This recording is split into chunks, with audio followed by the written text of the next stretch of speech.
Tonight on Super Geeks, we have our special correspondent, Ross, at the Star Trek convention in Las Vegas. He will be reporting to us live on the Fender floor. And on top of that, we'll be discussing some news about SpiderMan Homecoming and plans that Marvel has for that, as well as interesting situation with a petition that people want to get rid of Rotten Tomatoes because they're ratting all over DC. So hang on to your capes, people. You just joined Super Geeks.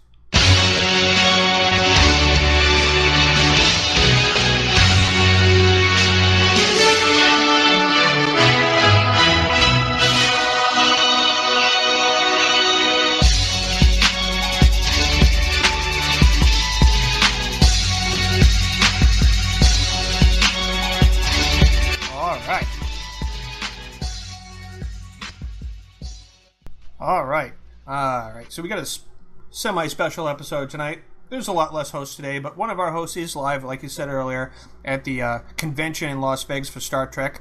Ross, how's the convention going? It is packed. You would not believe it. The crowd is intense. It's huge. The line this morning, I don't know if you've ever been to the Rio Hotel, but it is a very long passage from the convention floor to the casino proper, and the line to get in stretched all the way back to the casino. I've never been to the Rio. I've seen it on my way to Spearmint Rhino in Las Vegas. Yeah, I've only been to the airport in Las Vegas on my way through to Utah. It was insane. It also didn't help that they were screening everyone coming through and actually using metal detector wands on people before they would let them in.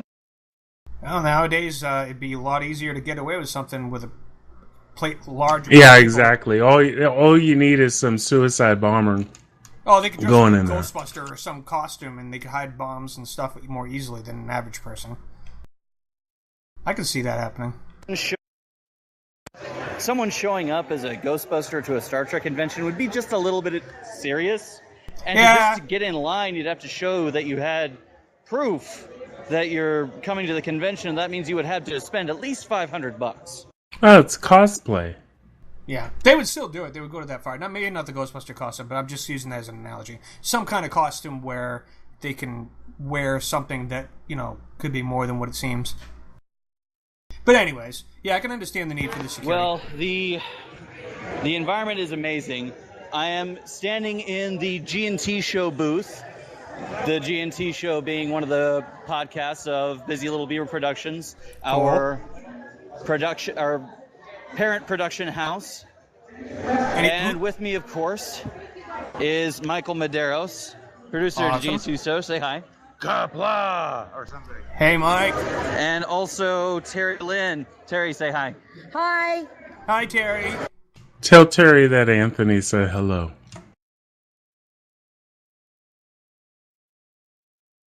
She flipped you the bird. Awesome. Tell her we could talk about that face to face. All right, awesome. So, Ross, before we started the show, you said something about you had to finish up a Vulcan Ale. Now, what does a Vulcan Ale taste like? The Federation of Beers Vulcan Ale is an IPA, so it's very hoppy, but smooth with a bitter chaser. That sounds logical for a beer. Or an ale, I'm sorry. Around the booth, directly to our left to facing the hall, is Trek Radio, who we are syndicated on. No, we're not syndicated on them yet. That's Subspace Radio. Oh, crap, that's Subspace Radio. I wouldn't mind being syndicated on them, so if you're listening, Trek Radio, we'd love to have us. So, do what you can, Ross. Across from us is Star Trek Online. Awesome. Which devs do you see? I've seen quite a few. At the booth right now, looks like Thomas the Cat, Al Rivera. Also in attendance, I've seen Zero, and they have over 12 devs here showcasing the console port. Awesome. Hey, is Zero busy right now? Just say hi to her from GK. She is not at the booth. Oh, all right, never mind. I bought a PS4 so I can play the console version of Star Trek Online. Oh. But you know what? If you wouldn't mind, just hop over there and ask them to hire more people so they can reprogram the game properly. Okay. Maybe not the best time to do that, but you know. I don't think I'll be doing that. He wants to stay in good graces. Yeah, they like us. They like most of us. I would like that to continue to go on. Well, the thing is, and I'm not saying it to be negative, I'm just saying it as feedback, because you got to understand, a leader who doesn't listen will eventually be surrounded by people who have nothing to say. And you don't want that. You know, if you're making a game, you want good and bad, so you know how to make it better. Yeah, that's true. George Lucas had too many yes men, and look what happened. There you go. And now Disney owns it. That's right. But that sounds like probably the biggest show here, or the biggest feature here in the vendors room is, I'm looking at it right now. It is a large circular booth that takes up easily a quarter of the entire convention hall. It is the display area for MAC Cosmetics. Is there any word on this any buzz that that CBS is going to be making any kind of information available about Star Trek Discovery during this convention? Do they have a panel? I've heard no word yet, but I've been kind of stuck in the vendors room, so I'm not sure about any news that could be coming out at the panels. But if anything does come out, I will let you guys know. Because I heard a rumor, and I don't know if it's true, obviously. This is not a very well-documented rumor, but I did hear some buzz that they had plans to get into more information about the actual time period, lock that in during the convention, and announce that. And just to give a little more information about what the show is going to be more about. And then later down the road, they'll talk about the cast and who the characters are. But right now, I heard that the next step was to tell everybody confirmed what time period it takes place in, little details like that. I would be surprised if there wasn't any news to come out. That's what I'm thinking. This is the 50th anniversary convention. This is the biggest Star Trek convention I've ever seen, and pretty much everyone I've met here says this is the biggest they've seen as well. It's absolutely insane. That's why I'm if I had to gamble like $5, because I wouldn't go any further than that, I would say that they're going to give something, because I think they split it up. They wanted to show a teaser during Comic-Con, but this is the Star Trek convention, and I think they wanted to have something juicy to give everybody there too. You know what I mean? I would be surprised if they don't, but you never know. Sometimes they don't have any. It's an impressive sight to see for sure. It is. It's really something else, and I look forward to talking about it in more detail. Now, everybody must be talking about Star Trek Beyond randomly. I mean, are you getting a lot of good? I mean, I remember not last con, but the one before, when Into Darkness came out. One of the biggest things was when everybody was bashing Into Darkness. Has it kind of been the reverse this time?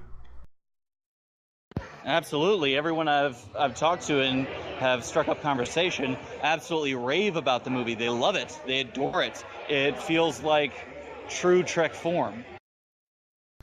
I also keep hearing that one of the things I overlooked when people were talking about this in a couple of the reviews is that I never noticed before until I saw it the second time a few days ago, but the cinematography of how they shoot the shots of the JJ ship is pretty breathtaking if you think about it and compare it to the other two movies. They actually make the ship look a lot better than it looked in the other two movies, from the angles they choose to shoot. I've seen a lot and heard a lot of different things about that. I remember in 2009, they purposefully kept a lot of the ship out of frame to make it seem a lot bigger. And they went away with that with Into Darkness a lot, but I feel that they went back to that in a different way in Beyond, especially with the shot sitting on the deflector dish looking back with the wide field of view.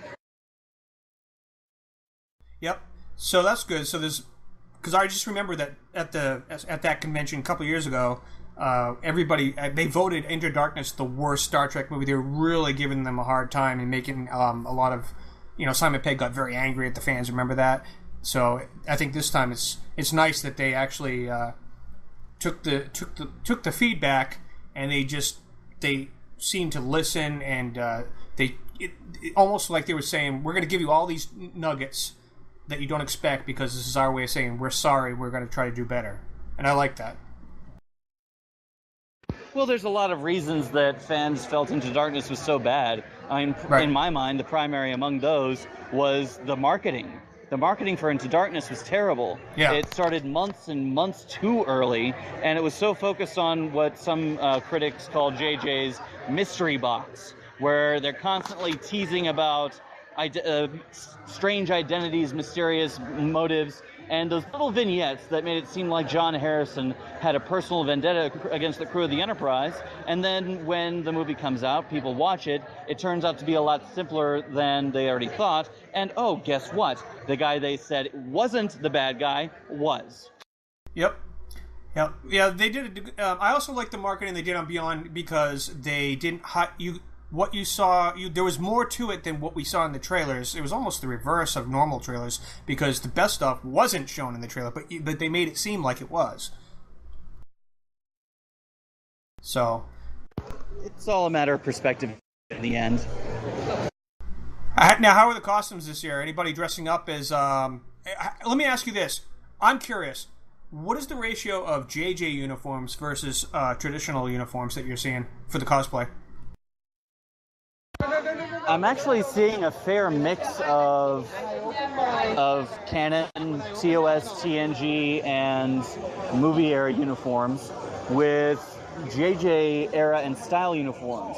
There's also a few non-canon ones floating around. I'm seeing a lot of Star Trek Online uniforms, as cool. well as some unique takes, like a gentleman right in front of me who looks like a Starfleet officer in the style of the Day of the Dead. Nice. And are you in a uniform, or are you just in your regular clothes? I'm currently wearing my Star Trek 50th anniversary t-shirts, and yeah. Sweet. All right. Any particular thing you want to have Ross find out for us while we're in the middle of the show, Magnum? No. All right. Well, Ross, if anything interesting happens, feel free to interrupt whatever we're talking about to give us an exclusive. Like if someone, wants to talk to us and they're in a cosplay costume and they walk up to you, just feel free to interrupt, and then we'll kind of, go along as the show goes. How's that sound? Well, I'm on my phone, so I doubt anyone's going to be interrupting me, but there is a lot here. So if you want to know something about people in attendance or people out here marketing, people selling stuff, I mean, there's a lot here. All right, yeah, I've got a couple quick questions before we switch subjects. What is the average cost of booking a ticket and getting everything for the convention ahead of time? And how early do you have to really do it to get a good room?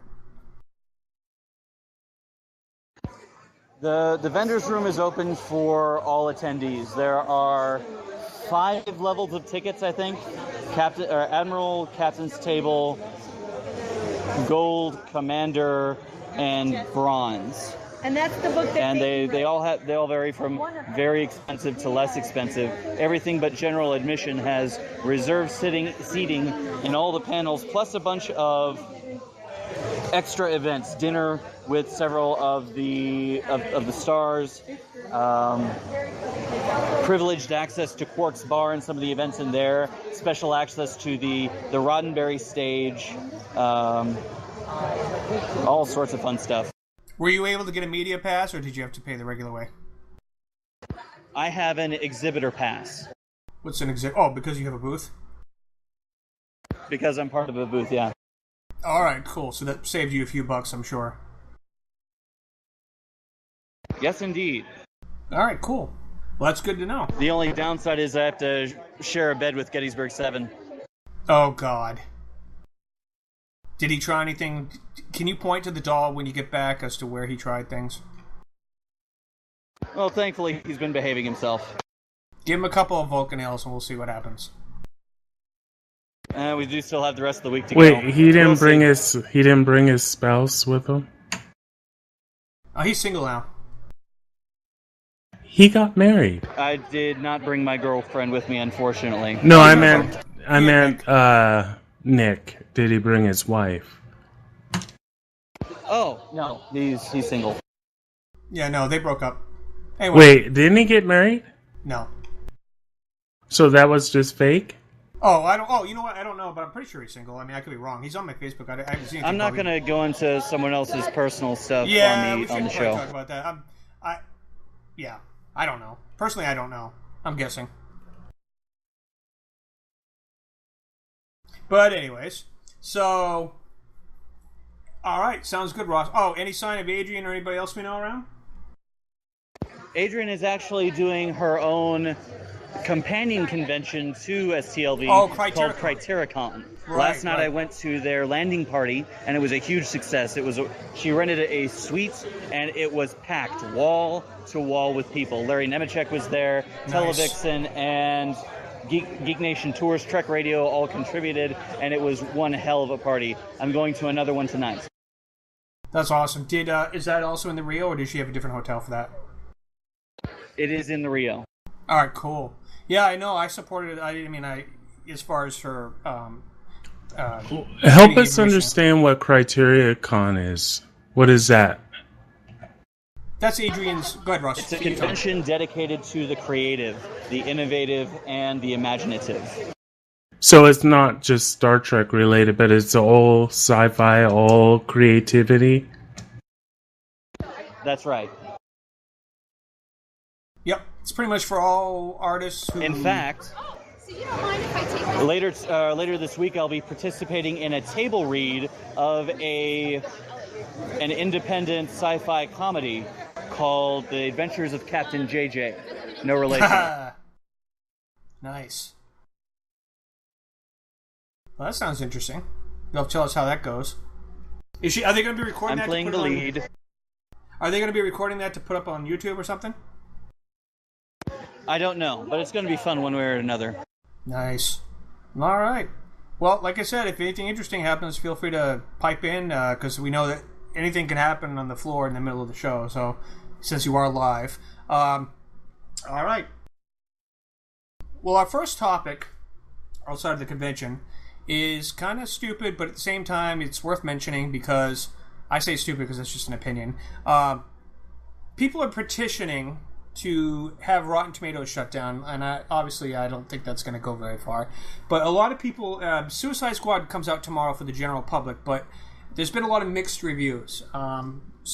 And basically, because Rotten Tomatoes and Metacritic are aggregator based on so many critics' reviews, they're starting to become a similar thing to what happened with Batman v Superman, where it seems the general feeling is that there's a lot of negativity starting to early on form about Suicide Squad, and a lot of fans are feeling that it's unfair. They think it's not accurate, and also that it causes early predisposition of people's opinions before they form their own opinion to not go see the film, and they feel that Batman v Superman suffered because people didn't judge it for themselves. A lot of people didn't see the movie because of all the backlash and the bad critic and the Rotten Tomatoes score, and they judged it without even going to check it out for themselves.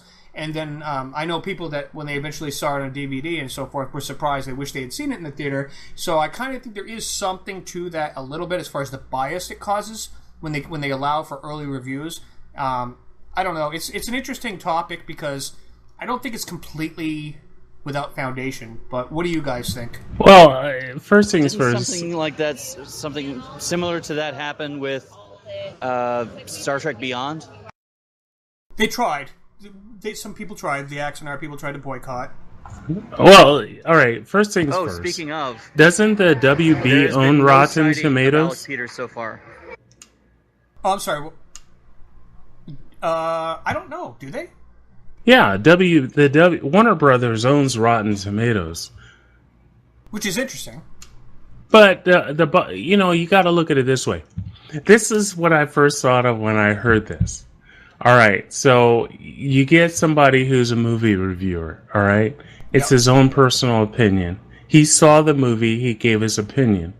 Now you got people who haven't seen the movie yet, are hating on Rotten Tomatoes and trying to shut them down because they're saying something that they didn't want to hear.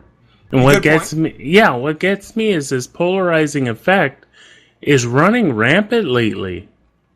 If you're not saying what a group or a mass of people would like to hear, if you're saying something against what they believe, then it's like all hell breaks loose. We got to shut you down. You're wrong. You're a hater. You're whatever. Okay? It's an opinion.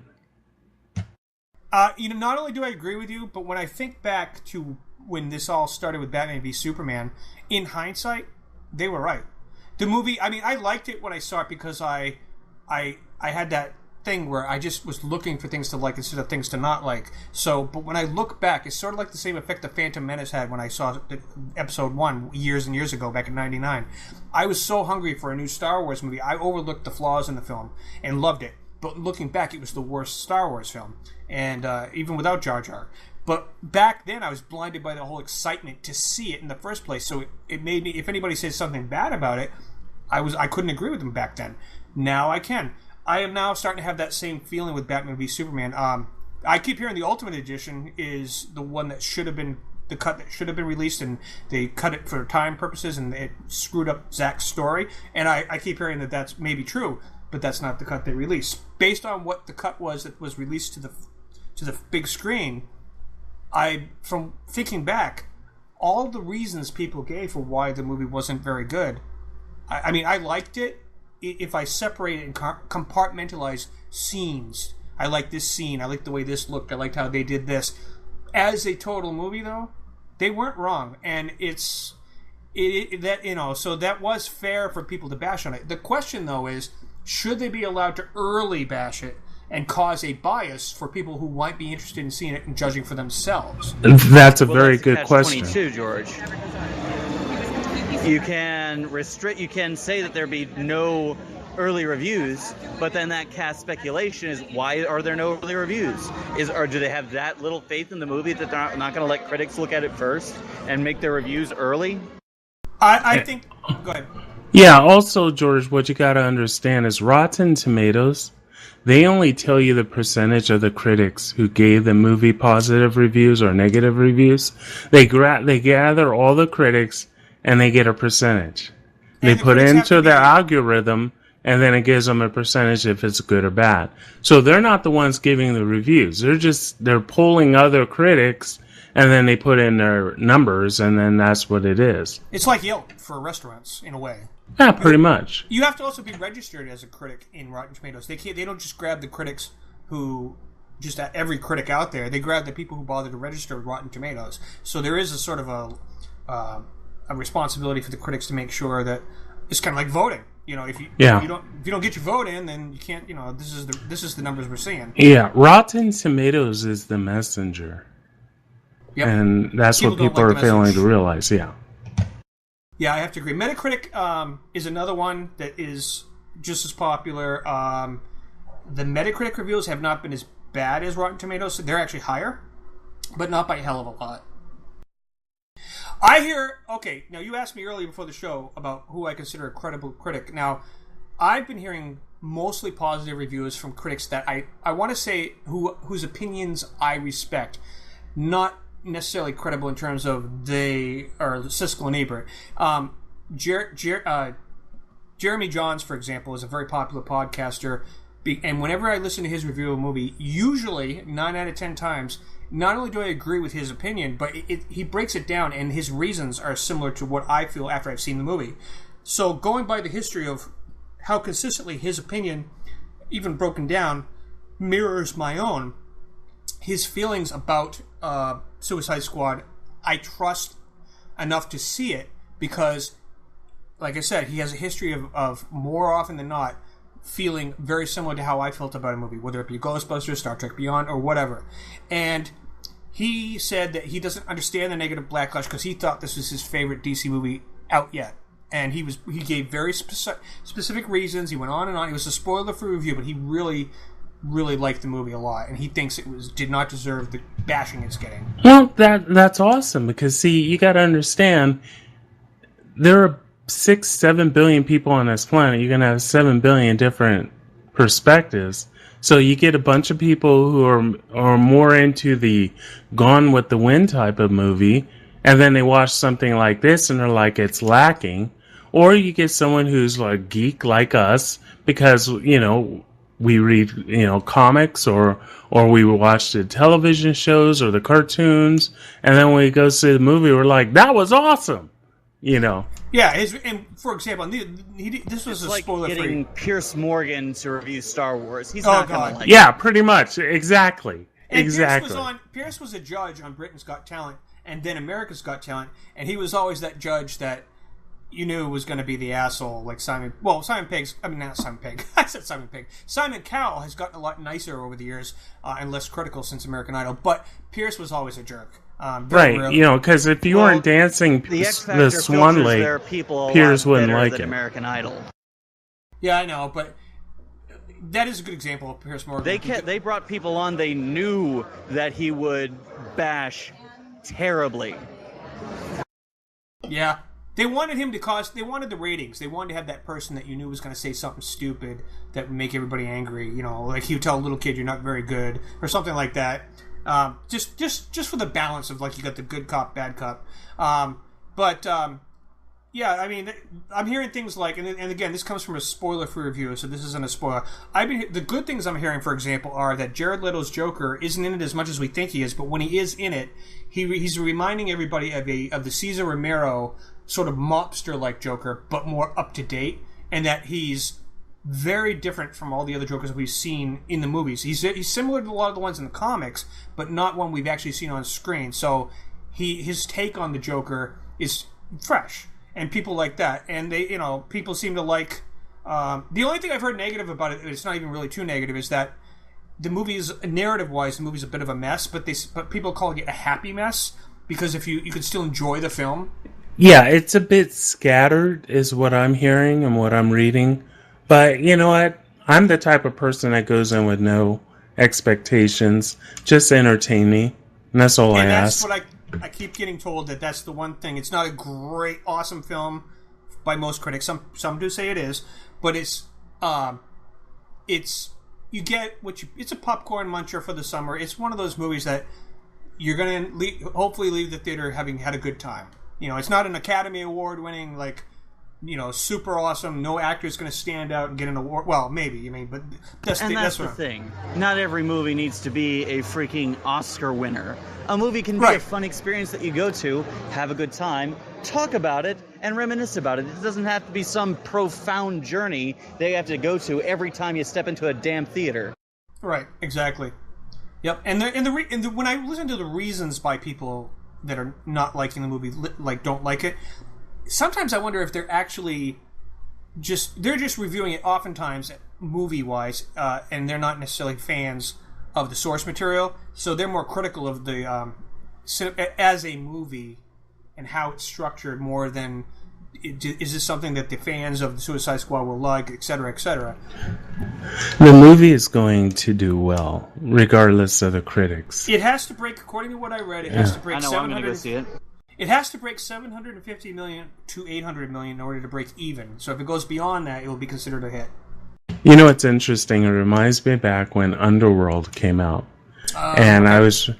I was reading a critic's assessment of the movie. He gave it a D. And the first thing I said was, I gotta go see this movie. So I dropped everything. I went to the theater.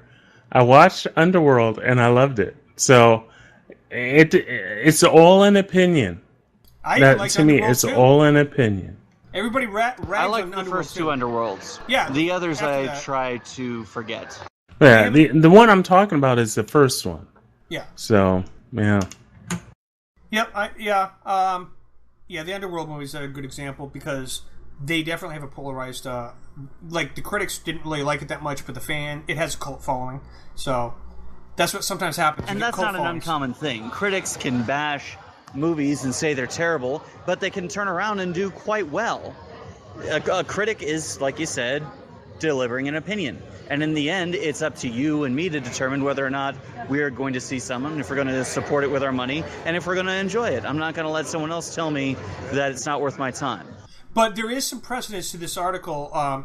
There is one thing that I will agree needs to be addressed. What happened with Batman v Superman wasn't fair as far as the incredible amount of bashing and how it affected their ability for people to even give it a chance, because it really had so many people saying they weren't even going to see it until it came out on DVD or something. And so, the early backlash did affect the box office. So, again, it goes back to what's better idea. Unless you're absolutely sure, let the people have an early review. Let them speculate whether they have something to hide if you don't, but have people go see it and then judge for themselves, but get better numbers and then get the bashing. I guess, at the end of the day, the social media is affecting the way that the movies are going to be received, and they have to decide. I don't think social media is affecting the way a movie is going to be received. If anybody with a brain can read the comments by people and still go see the movie and judge for themselves, that's a thinking person. But if you get people who are like, well, the internet says it sucks, so I'm not going to go see it, they're not a thinking person. Even if it wasn't for the in the age of the internet, online and not only word of mouth. Good. It didn't affect the franchise as a whole. Yes, Batman and Superman didn't do as well as they liked, but we still have Justice League coming. We still have a solo Batman movie coming. We still have a solo Wonder Woman coming. And we'll probably see some kind of follow-on from Suicide Squad as well. And the reception of the trailers for both Wonder Woman and Justice League, they're starting to show color. The humor's getting in there. People are starting to feel like they're listening, and that's creating consumer confidence in the possibility that maybe they'll recover from Batman v Superman. Yeah, the trailers alone make me want to go see the movies, and I can judge for myself. I liked what I saw with the Wonder Woman. I liked what I saw with the Justice League. So I'm going to go see those movies regardless of the critic's opinion. And remember, and going back to why Ross is even there, Star Trek, they got the same kind of backlashing, and it looked like the whole franchise was doomed from Into Darkness, and look at what a comeback they made with Beyond. So anything. Oh yeah, Star Trek Beyond is the second best Star Trek film out of the whole series of films. Right, but what I'm trying to say is if they can recover from the incredible hate they got from the first two movies, then especially the second one, and have all the fans who were just ready to give up on the movie franchise, have them all turn around and almost universally praise this movie and have hope that the future looks bright, then the same thing can happen for the DC universe. I will say this, the 2009 movie that came out, the hate from it were from Trekkies. Oh, yeah. Okay? And the movie actually brought in new people to enjoy Star Trek. And I actually enjoyed the movie, the 2009 movie. Oh, I did too. And actually Into Darkness was not that bad, except they could have just left him as John Harrison. It would have been a better movie. Yes. The pure brought in from JJ people who weren't Trekkies before that liked Into Darkness because they didn't understand what the history was that was making everybody angry. So they just looked at it as it is. It was still a little confusing for some people, but who was calling all this other stuff. But the film was pretty well received for those people. But it was really bashed the way that Batman v Superman is. I don't even know which one's bashed worse. I would have to say Into Darkness by just a margin. But the thing is they had such a tight early review thing. Now here's an interesting, going back to what we were talking about should they do an early review. Into Darkness didn't have early reviews, early screenings allowed. They literally saw interruption. But The Mac booth. They have actresses who are portraying some of the most glamorous of the Photos characters Ross in Star Trek. Photos they Ross. Just brought out a 7 of 9 Photos actress Ross who was dead on in both the way she spoke and the way she looked. I mean, damn. Silver costume, brown Photos costume. Photos, please. Yeah, was Kind it of silver? hard to do when I'm on the podcast on my phone. No. Where's your tablet? That has a camera on it. Is dead. Oh my goodness, Ross, you're killing me. You're killing me, Smalls. Is the 7 and 9 the silver, purple, blue, or brown suit? Silver. Okay. Seriously, this is very. I have to take the phone away from my ear in order to hit the damn push to talk. Oh, you do? Okay, well, when you take it away from your ear the next time, push the camera button. That will close TeamSpeak. Yeah. Ask somebody else to take a picture and then just have them send it to you. Yeah, I know, right? Nick is all over it. All right, good. Have them send you the photos so you can send them to us. I'm sure it'll be on his Facebook. Yeah, put it on your Facebook, even better. No, I mean on Nick's. So I'll just share it. Yeah, that's cool. But yeah, so like I was saying, if Beyond can recover, and they got, like I said, I think they didn't have an early screening for Into Darkness, from what I recall. I believe Australia got to see it a day early, and I remember Terry Lynn responding on GNT because she had heard from Australian friends who saw it the night before everyone else could that it was recon, and she was pissed, and it almost made her not want to go see it. But see, that's just an example. They didn't do an early screening, and everybody was trying to figure out what was going on, and then the bashing came later. But Into Darkness made a shitload of money because they didn't get bashed early. Everybody went to see it, and then they all started bashing it. So if Batman v Superman had done that, it might have turned out differently as far as their numbers. Well, then you have another issue, George, where you have people wondering why there are no advanced screenings. Why are they not letting people see this early, and why are they not letting critics review the movie ahead of time? Is it that bad? Do they have that little confidence in their product? Are they really so unsure they're not going to let anyone see it ahead of time? No, they could just do what Into Darkness did, is you do a campaign where there's some secrets you don't want people spoiling, and you wait. That doesn't work. That's the reason why people were pissed off. That's the reason I was pissed off. But they still made their money. They got the bashing afterwards. That's all I'm saying. They have a right to have people check it out for themselves. And then get pissed. See what I mean? Because people are spoiling stuff, and they're going, oh, you know what? Maybe I won't go see it. And then, they're not judging it for themselves. But I'm going to go see Suicide Squad, and I'm going to enjoy it one way or another. Yeah, just Harley Quinn by herself, I can tell is going to make me happy. Let alone the rest of it. So maybe next week we'll Margot Robbie looks awesome. Oh, yeah. To say the least. Well, I saw a scene, they showed a scene in the... in a review, they showed the scene where, an interview with her, they showed us a little more of the scene with a flashback with her and Joker and Batman jumping on the roof of the car, and just that scene alone really showed me that she knows the character. She's doing a good job on the character. So, yeah, definitely should be interesting. So, the next topic, one of our only other topics this week, but Kevin Feige was talking to people and said that when it comes to Spider-Man, the new Spider-Man, they're thinking of following the Harry Potter format in the sense that as the movies progress, you're going to see him, like each year of his high school, as he's growing, the movies take place like maybe sophomore year, maybe in between sophomore and junior year, as he's kind of growing up in the movies until after he gets out of high school. But it could take several movies for him to reach, and then the actor, Tom Holland, will be growing up along with it. So we'll be seeing him get older and learning things and be learning more and more. And so they're kind of comparing it to the Harry Potter format. So I thought that was interesting. And he also hinted that there are some secrets about the suit that Iron Man built for him that we haven't seen yet. That there's some tricks up that we're going to be surprised. What do you guys think of that news? Sounds interesting, to be sure. I'm enjoying what I've seen of Spider-Man so far, and I think the idea of him and his environment growing with each movie is a good thing. I mean, when you have someone stagnate for too long, the character tends to become rather boring. When I heard that it was going to be in a Harry Potter format, the first thing I thought of, are we going to have a Hogwarts for spiders? Or You're a spider, It's a Peter. shield school for young heroes. Oh yeah, well, like maybe they could do their version of the. Oh, like the X-Men. Well, the Avengers Academy is a series, and maybe it could be like that. You know what I mean? It's like the young heroes that they're teaching for the next generation. It's an actual comic. They could do something like that. Spider-Man under his wing and helps him become the hero that he was meant to be.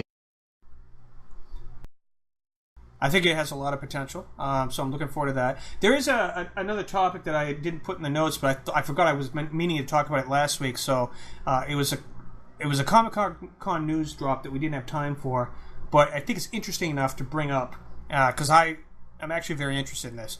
So they had an interesting marketing campaign where they had a movie coming out called The Woods. Now you guys know that actually turned out, and it was never been done like this before, marketing wise. It was a hoax name. The movie, people were saying this is a ripoff of the Blair Witch. Well, it turns out it is actually the third Blair Witch movie, a direct sequel to the first one, and that was The Woods was a fake name. And then they as the movie even got released early for the people at Comic-Con who were at the special panel, and they got to see it, and everybody's raving about it. So it's already been seen, and they're praising this movie as being more scary than the original, using modern camera angles and things and different ways of doing the found footage thing.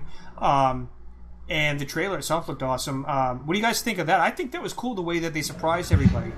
Now, the Blair Witch came out, 1999? Yes. Yeah, so, 17 years later, you come out with a sequel called The Woods. And it's, Well, actually, it's called Blair Witch. If you've seen Blair Witch, you know it's fake.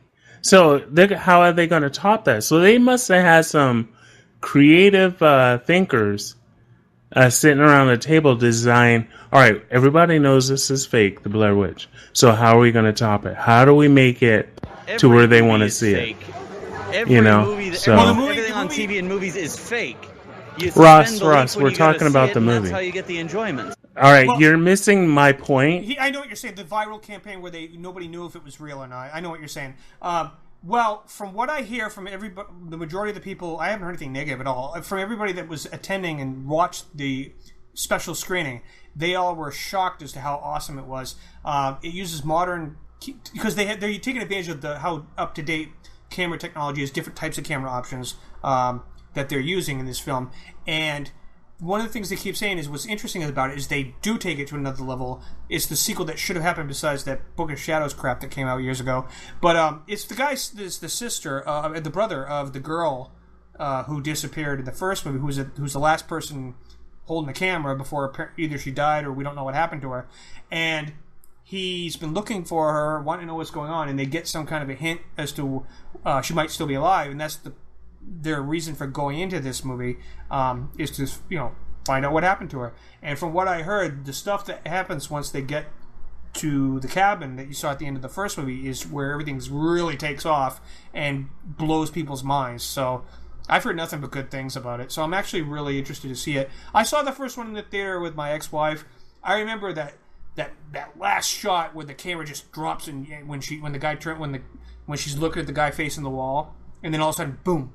And that was the end of the movie, and the whole audience they were all silent, and everybody just started getting up and walking out with like these crazed looks in their face, like, what the hell did I just experience? It was the first found footage craze starting. I always liked the found footage style of film. It was different.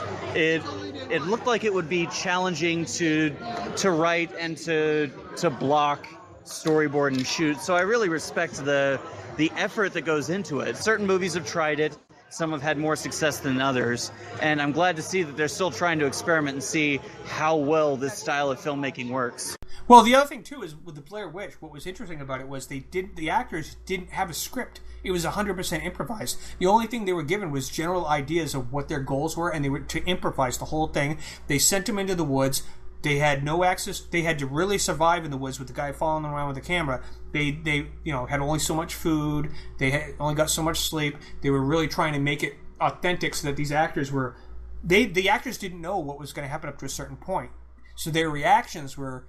They had it all planned out, like almost like someone going into a haunted house during Halloween, where they were leading them into situations, and all they got was notes on what their characters knew, what their characters wanted, that guy, one of the guys that disappeared midway through the movie, he didn't even know that was going to happen. They pulled him aside and said blah blah blah blah. So when they woke up the next day in the tent, the guy was gone. They were improvising their reaction. They saw the teeth on the ground. They literally did not know that was what the next scene was going to be. That movie was unique.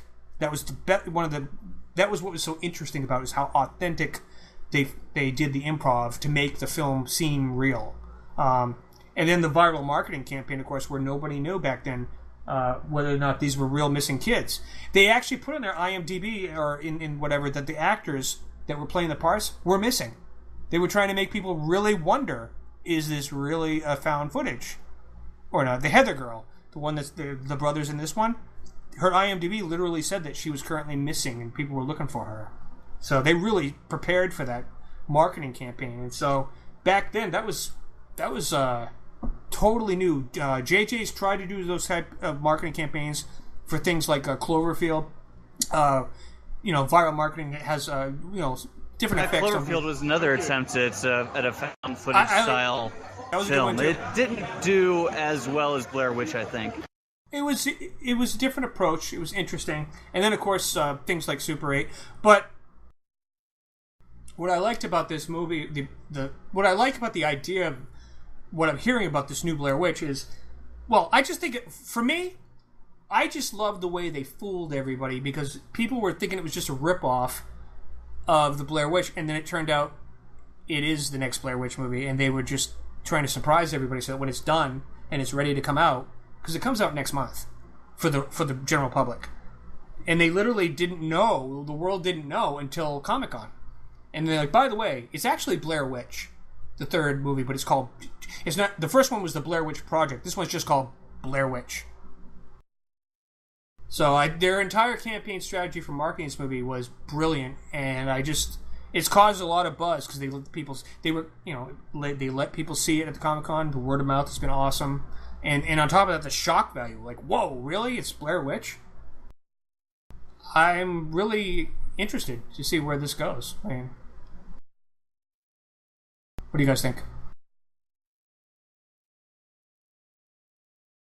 It's definitely curious. I'm looking forward to hearing more about it. I don't know if I actually go see it in the theater. I'm not the biggest fan of scary movies, but we'll see. Yeah, I heard it's a lot scarier than the first one. That's just obviously people's opinions. They're able to do a lot more now than they were back in 1999. So, but yeah, that movie did scare the bejesus out of me. I remember that much. But yeah, I remember watching the porn parody. I think I might have seen that, but I'm not sure. But yeah. Anyways, so yeah. So is there? Did you lose Anthony? No, you still there, Anthony? Yeah, I'm here. Okay. You just didn't have anything else you wanted to talk about when it comes to the Blair? No, I was waiting for everyone to be done with their comment. Oh, okay. Go ahead. Do you have anything else you want to add before we switch? Well, I am a horror film buff. When I wake up in the middle of the night, I put on a horror film because it helps me sleep. What's your favorite? Huh? Oh, sorry. Go ahead. Finish your thought first. All right. So, after watching The Blair Witch, to me, for this new, the next sequel to it, they're going to have to step it up. So, I'm hoping that they step it up. It's going to take a lot to scare me. And because I know what I know from 17 years ago of the original movie, this found footage film better be damn good. That's all I got to say. What I've heard is that, and this isn't a spoiler, I've heard that they really they don't make you wait till the end of the movie for some kind of reveal. They go into you get into the cabin and things happen that will blow everybody's mind, but yet they still surprise you, and they do things that will make you question what happened, I guess, by the end of the film. So it sounds really interesting. And they really play with the lore of the story behind the Blair Witch too. That's another thing I heard. They make you really wonder what the true story was, that the legend that they created in the backstory was, to reinterpret it. And it sounded interesting. Because you got to remember, they never showed the Blair Witch. You never saw her.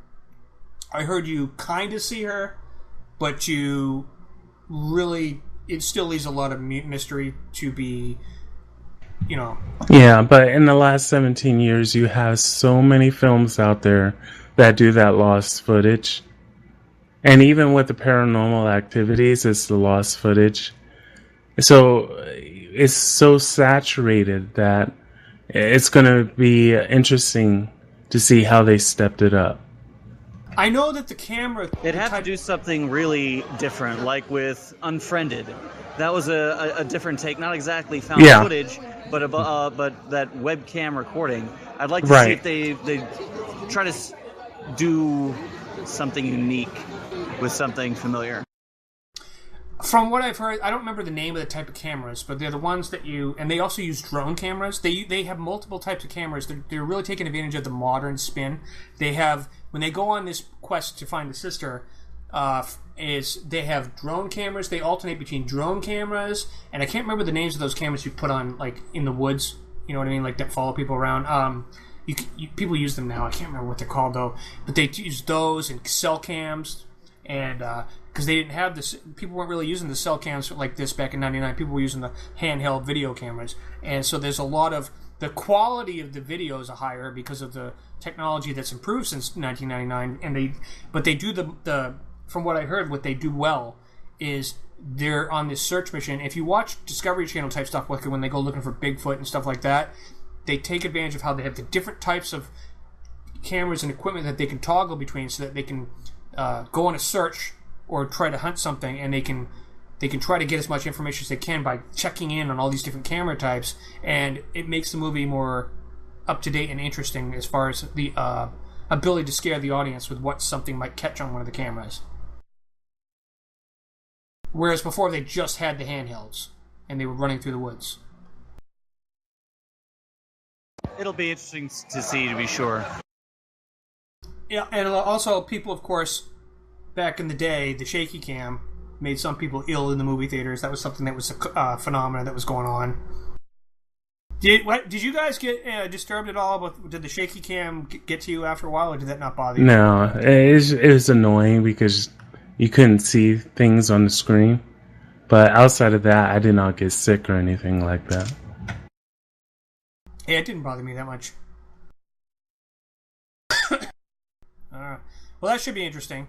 So, all right. Was there anything anything interesting going on at the convention there, Ross? I saw a female Data. Oh yeah. She wearing the and a few more JJ costumes. Well, that's good. So, what have you been doing, Anthony? As far as anything geek related this week? Have you played any new games that you want to tell us about, or anything like that? No, I was just leveling up my my new character on Star Trek Online, the AOI one. You know, the one Agents of Yesterday. So I've just been doing that. He finally made captain. I haven't been playing as much as I used to. Yeah, so I would do like 1 or 2 missions a day and then set it aside because honestly, I don't want to grind. I don't want to level him up to 60, but I'm doing it anyway. So I do 1 or 2 missions. And so I'm at level 31 now. He just got his new captainship and I'm flying the Defiant. So I'll fly that until he gets to Rear Admiral. So that's basically what I've been doing. Yeah, I still am only on the 3rd mission. After the 3rd mission on the Agents of Yesterday, I keep meaning to go back in, but I keep getting sidetracked with something offline. Yeah, what you got to make sure you do also is get all the temporal things that show up. And you got to look at your mission log while you're doing a mission, whether you're on a planet or on a ship. They'll say, do the temporal thing where you got to go there and you do a puzzle. It could be you got to guess the code or pick what letter or word that needs to be picked or whatever. So they have several different puzzles that you have to do. So make sure you do those so you get all the temporal puzzles and whatever they call those things. That sounds good. Hey, Ross, by the way, has there been any word of mouth, do you know if Star Trek Online is going to be making any announcements about what the next expansion idea might be after Agents of Yesteryear? Agents of Yesterday is only a few weeks old. It's going to be a long time before they say anything about a new expansion. You're going to have to wait a while. What they're here showing is the console version of the game. The booth is right across from me. They've been running video loops of their previous trailers as well as the trailer and showcase for the console expansion itself. Do you know if you can access your regular account with the console, or do you have to make a new one? If it works anything like Neverwinter, the console is going to be on a completely separate server as the PC client. So it's going to be a completely clean slate and new account. Yeah, I had a feeling that was going to be the case. Not a lot of games. There are some games like EVE Online that had this plan to have a game where the PC people and the console people could work together. Like the console people could play the ground troops like Halo style, and you could be linked to what's going on in space with people on the PC. But I don't think they ever actually implemented that technology. So I could be wrong. EVE Online tried something like that. That's what I mean. You have EVE Online, which was their big MMO space deal, and then you had Dust 414, which was a ground combat shooter which could interface with it and that's what I mean. Interact, but it didn't do very well. Did they ever even launch it? Because I know the technology, they were trying to figure out if it could work that way, where they linked the players with the ships down to the surface, but you had two different console versus PC gameplay going on. Yeah, by the time anyone in space could respond to what happened on the ground, the battle will already have shifted. Oh, okay. So that has yet to really get fine-tuned technologically as far as gaming companies kind of mixing the two types of game styles. But yeah, for the console version of STO, so far it looks like the graphics have been improved significantly.